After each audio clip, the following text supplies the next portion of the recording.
हरिर्नाम हरिर्नामैव केवलम कलौ नस्त्यैव नस्त्यैव नस्त्यैव गतिरन्यथा। श्री श्री गुरवे नमः। प्रेम भक्ति प्रदातारं आनन्दानन्दवर्धनं स्वर्णमयी सुतं वन्दे जोगमाया मनोहरं। विजय वल्लभां देवीं विजयानन्दवर्धिनीं सदानन्दमयीं सद्धिं जोगमायां नमाम्यहम्। गुरुर्ब्रह्मा गुरुर्विष्णु गुरुर्देव महेश्वर गुरुरेव परं ब्रह्म तस्मै श्री गुरवे नमः। শ্রী পুরুষোত্তম লীলা গ্রন্থ হতে পাঠ। লীলা দর্শন 53, 25 ভাদ্র। শ্রীকৃষ্ণ চৈতন্য মহাপ্রভু বলছেন, এই যে সব উপদেশ গোসাইজি প্রকাশ করেছেন, যারা তাঁর কৃপাকণা পেয়েছে তারা ধরে নেবে, অবিশ্বাসীরা বুঝতে পারবে না, উপহাস করবে, অপরাধে পড়ে যাবে, সরল বিশ্বাসীরা ক্রমে বুঝবে।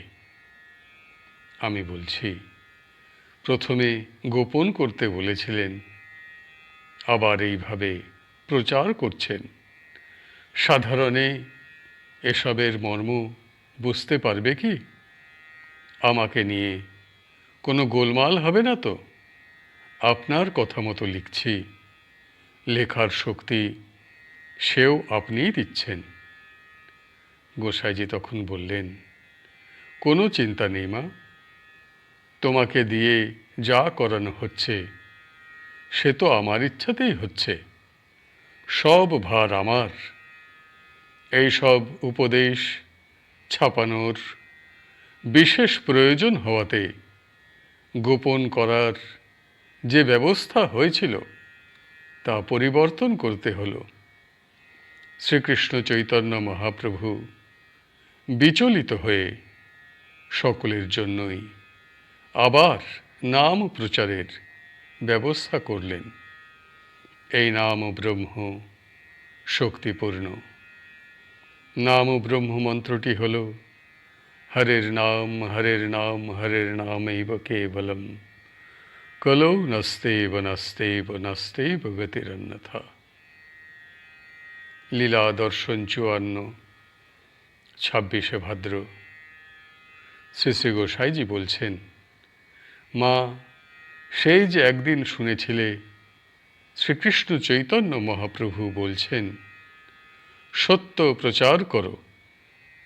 যখন সমস্ত মহাত্মারা সত্যলোকে সমবেত হয়ে ভগবানের কাছে জীবের মঙ্গল প্রার্থনা করেছিলেন, তখন মহাপ্রভু এই সত্য প্রচার করতে বললেন। মহাপ্রভু তোমাকেই সত্য প্রচার করতে বললেন, তাই তখন শুনতে পেয়েছিলে। এইসব উপদেশ দ্বারা অনেক জটিল প্রশ্নের মীমাংসা হবে। গুরু শিষ্য সংবাদ, জগৎবন্ধুর লেখা জীবনী আর এই সব উপদেশ সবই সত্য। এর মধ্যেই সত্য প্রচার হবে। লীলা দর্শন 55, 22 আশ্বিন। গোসাইজি বলছেন, মা, কাল ঠিক সন্ধি পূজার সময় মহাপ্রসাদ জিলাপি ভোগ করালে বিমলা মা আনন্দের সঙ্গে গ্রহণ করেছেন। শ্রী শ্রী জগন্নাথ দেবের প্রসাদে বিমলা দেবীর নিজ ভোগ হয়। অমুককে বিমলা মার প্রসাদ দিও। আমি বলছি, আপনার আদেশ মতো আশ্রমে গিয়ে মহাপ্রসাদ পেয়ে এসেছি। শ্রী শ্রী মাতা ঠাকুরানী তখন বললেন, আমার ইচ্ছা হয়েছিল তুমি আশ্রমে প্রসাদ পাও। লীলা দর্শন 56, 31 আশ্বিন। শ্রী শ্রী গোসাইজি বললেন, মা, চিনতে পারলে না? বিমলা দেবী তোমাকে মন্দিরের ভিতরে যেতে বলে গেলেন। আমি বলছি, বসেছিলাম, একটি সধবা উড়িয়া মেয়ে, কখনো তাকে দেখিনি। মন্দির থেকে বেরিয়ে এসে আমাকে বললে, ভিতরে যাও, এখানে বসে কেন? আমি বললাম, মণিকোঠায় যাই না। তখন আবার বলল, ভিতরে গিয়ে দেখো, খুব ভালো দর্শন হচ্ছে। এমনভাবে জোর দিয়ে বলল, আদেশ করার মতো মনে হলো। তখন উঠে গিয়ে সিঁড়ির পাশে দাঁড়ালাম। পূজারী পাণ্ডা রত্নবেদীর উপর বসে পূজা করছেন। একজন সিপাই বলল, চন্দন লাগি হবে। একটু পরেই চন্দন লাগি হলো। দেখে খুব আনন্দ হলো। প্রসাদী চন্দন জল পেয়ে চলে এলাম। গোসাইজি তখন বললেন, মা, বহু ভাগ্যে দেবী দর্শন দেন। আমি বলছি, আমি তো চিনতে পারলাম না। তিনি না বললে চন্দন লাগিয়েও দেখতে পেতাম না। এসবই আপনার কৃপা। আমার কি সাধন আছে যাতে মা সাক্ষাৎভাবে দর্শন দিয়ে আদেশ করলেন? আপনি নানাভাবে লীলা দর্শন করালেন। লীলা দর্শন ৫৭, ৬ই কার্তিক। গোসাইজি বলছেন, মন্দিরে কি দেখলে? আমি বলছি, রত্নবেদীতে আপনাকে, মহাপ্রভুকে আর জগন্নাথ দেবকে একসঙ্গে দাঁড়ানো দেখলাম। আপনি ও মহাপ্রভু জগবন্ধুর সঙ্গে একসঙ্গে মিশে গেলেন। তখন বলদেব, সুভদ্রা দেবী, জগন্নাথ দেব একসঙ্গে দর্শন হলো। গোসাইজি বললেন, ঠিক দেখেছ। এসব লেখা পরে বের হবে। লীলা দর্শন ৫৮, ১৮ই কার্তিক। গোসাইজি বলছেন, মা, সত্য প্রকাশ হওয়াতে অনেক মিথ্যা প্রকাশ হয়ে যাবে। কোনো কিছুতেই ভয় পেও না। সত্য প্রচার করা কাল উপযোগী নয়। অনেক বাধা আসবে, গণ্ডগোলের সৃষ্টি হবে, তাতে ক্ষতি হবে না। সত্য উজ্জ্বল রূপে প্রকাশ হবে।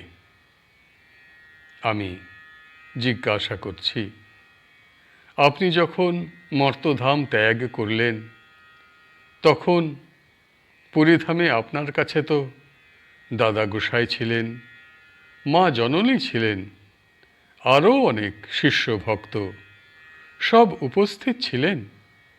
আপনি গুরুদেবকে কেন বললেন, জগৎবন্ধু তুমি আজ আমার কাছে থাকবে, অন্যত্র যেও না?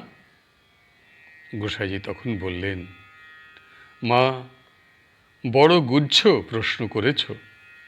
তোমাকে বলছি, লিখে রাখো, পরে সকলেই জানবে। জগৎবন্ধু ও আমি অভেদ আত্মা। দেহত্যাগ করার সময় আমার সমস্ত তেজ শক্তি তার মধ্যে দিয়ে গেলাম। আমার অসম্পূর্ণ দীক্ষা কার্য সমাধা করার জন্য আদেশ করে গেলাম। কার্য শেষ করে ধরাধাম পরিত্যাগ করেছেন। তোমাদের দ্বারা বাকি কার্য সম্পন্ন করবার ব্যবস্থা আছে। অমুককে শেষ দীক্ষা দিয়ে দীক্ষাদান কার্য শেষ হয়ে গেল। তোমাদের দ্বারা এই কার্যগুলি করবার ব্যবস্থা স্থির ছিল। এতদিন সমস্ত তৈরি করার জন্য সময়ের অপেক্ষা করতে হলো। এইবার কার্য আরম্ভ হয়েছে, শেষ হলেই তোমরা চলে আসবে। জগৎবন্ধুর লেখা জীবনী, গুরু শিষ্য সংবাদ প্রকাশ করার বিশেষ প্রয়োজন হওয়াতে মহাপ্রভুর আদেশ মতো সত্যবস্তু প্রচার করার ব্যবস্থা হয়েছে। এইসব উপদেশ পড়ে লোকের সত্য মিথ্যা জ্ঞান লাভ হবে। ক্রমে আবার কতক স্থানে সত্য ধর্ম জেগে উঠবে, কতক স্থান ধ্বংস হয়ে যাবে। আজকের পাঠ এইখানেই সমাপ্ত হল। হরি বল, হরি বল, হরি বল। জয় গুরুদেব, জয় গুরুদেব, জয় গুরুদেব।